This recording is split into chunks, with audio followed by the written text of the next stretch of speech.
ஒரு ஊரில் ஒருத்தர் பேக்கரி வச்சுருந்தார். அவர் ஒரு ஹெட் செஃப் வச்சு அந்த பேக்கரியை ரன் பண்ணிகிட்டு இருந்தார்.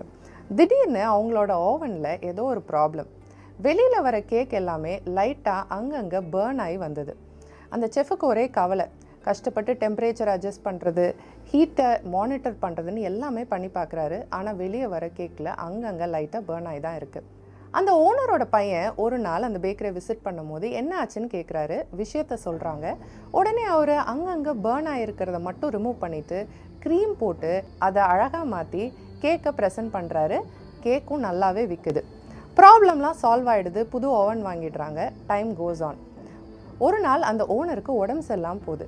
பேக்கரியை யார்கிட்டையாவது ஹேண்ட் ஓவர் பண்ணணும்னு யோசிக்கிறாரு. அவர் யார்கிட்ட இந்த பேக்கரியை ஹேண்ட் ஓவர் பண்ணியிருப்பாரு? பையன்கிட்டையா இல்லை இந்த ஹெட் செஃப் கிட்டையா? நீங்கள் என்ன நினைக்கிறீங்கன்னு கமெண்ட் செக்ஷனில் கமெண்ட் பண்ணுங்கள்.